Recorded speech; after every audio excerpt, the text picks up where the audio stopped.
Assalamualaikum warahmatullahi wabarakatuh. Kembali lagi dalam pembelajaran daring IPA. Pada pertemuan sebelumnya, kita sudah membahas tentang besaran dan satuan, di mana pengertian besaran adalah segala sesuatu yang dapat diukur. Itu namanya besaran. Artinya, semua yang ada di alam ini yang bisa diukur adalah disebut besaran.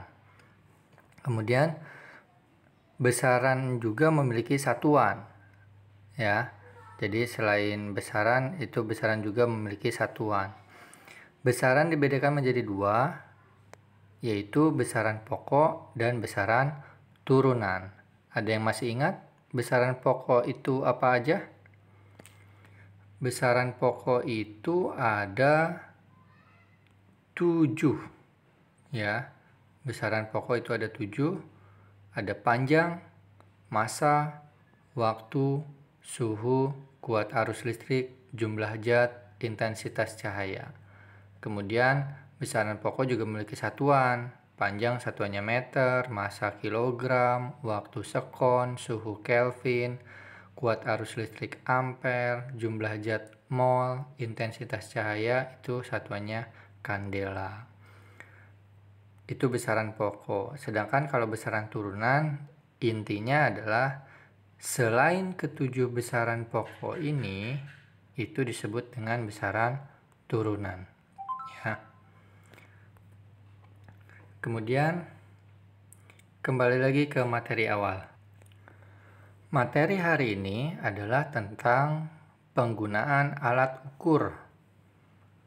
Apakah kalian pernah mengukur suatu benda? Saya rasa kalian pasti pernah mengukur, ya. Di sini dijelaskan mengukur adalah membandingkan suatu besaran dengan besaran lain yang digunakan sebagai standar. Nah, alat ukur di sini ada beberapa jenis. Yang pertama adalah alat ukur panjang, ya. Yang pertama adalah alat ukur panjang. Alat ukur panjang yang contohnya adalah yang pertama mistar atau penggaris. Ini sudah sangat sering kita gunakan ya, apalagi di sekolah ya, penggaris. Apakah kalian bisa menggunakan penggaris? Di sini penggaris atau mistar memiliki skala terkecil 1 mm atau 0,1 cm. Itu skala terkecilnya. Sedangkan ketelitiannya adalah 0,05 cm. Nah, ini yang sering kalian salah kaprah dalam menggunakan mistar. Misalkan benda yang warna hitam ini kalian sedang benda yang kalian ukur. Di sini tertulis 20 cm. Kebiasaan orang kita itu suka membulatkan suatu besaran. Padahal ini lebih dari 21 cm. Pasti kalian nulis 21 cm. Kalau sudah belajar IPA, kalian harus teliti. Nah, ini kan berhentinya di bagian sini. Ya. Kita hitung. 1, 2, 3, 4, 5, 6, 7. Ada 7 strip. 21,7. Ya, jadi seperti itu cara menggunakan mistar atau penggaris. Jadi alat ukur panjang yang pertama adalah mistar atau penggaris. Alat ukur panjang yang kedua adalah jangka sorong. Ya, ini adalah gambar jangka sorong. Kalian pernah melihat jangka sorong? Jadi gambarnya seperti ini. Ya, biasanya ini digunakan di bengkel atau di laboratorium fisika biasanya, ya. Sama dia juga untuk mengukur panjang, tapi dia lebih teliti daripada si mistar atau penggaris. Di sini skala terkecilnya 0,1, kemudian ketelitiannya 0,05 mm. Ya, jadi lebih teliti daripada mistar atau penggaris. Cara mengukur jangka sorong nanti akan Bapak jelaskan di pertemuan selanjutnya. Jadi intinya alat ukur panjang yang kedua adalah jangka sorong.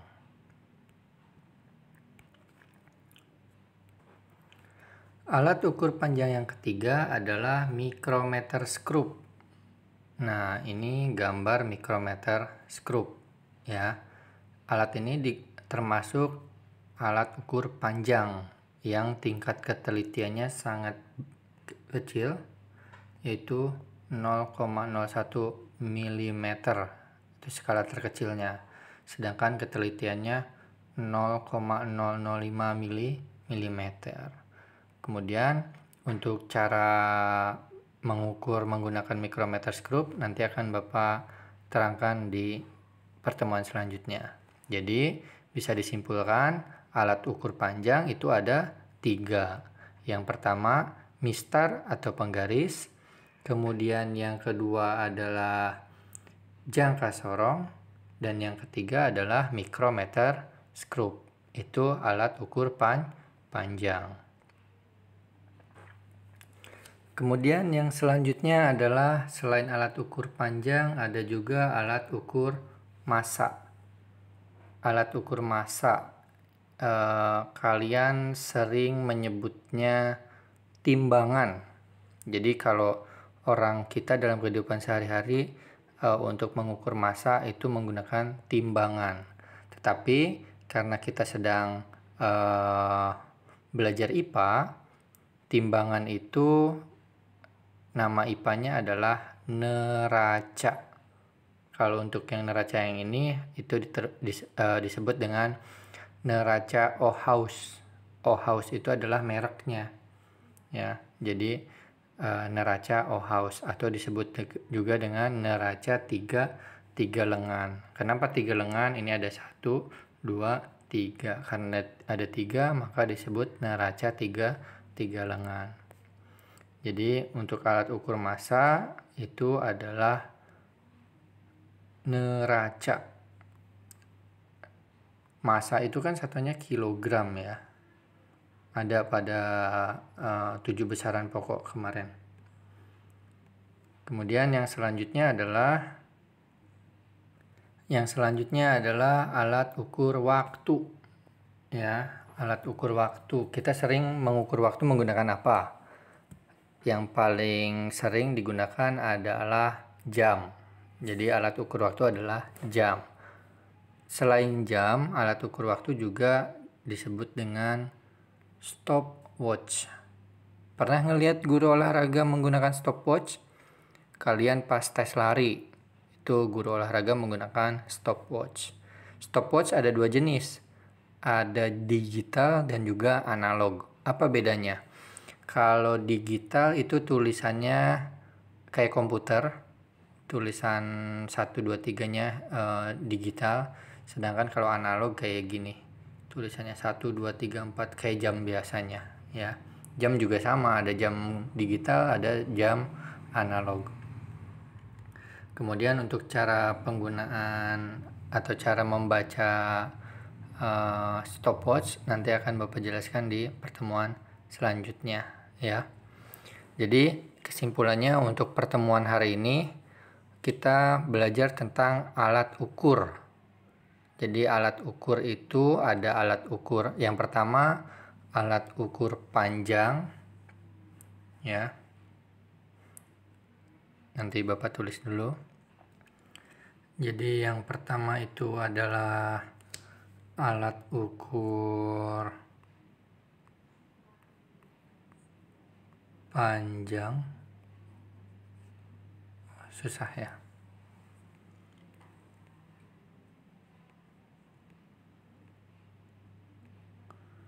Alat ukur panjang. Kemudian yang kedua itu adalah alat ukur massa.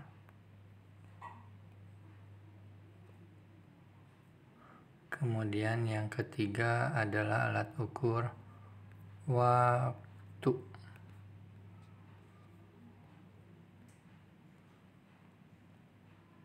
Kecoret. Jadi ada alat ukur panjang, alat ukur massa, dan alat ukur waktu. Alat ukur panjang itu ada 3, ya. Yang pertama adalah mistar atau penggaris, yang kedua adalah jangka sorong, yang ketiga adalah mikrometer skrup. Sedangkan alat ukur massa adalah neraca atau timbangan. Dan yang terakhir adalah alat ukur waktu, itu jam atau stopwatch. Ya, mungkin itu aja pembelajaran dari Bapak. Semoga bermanfaat. Saya tutup. Assalamualaikum warahmatullahi wabarakatuh.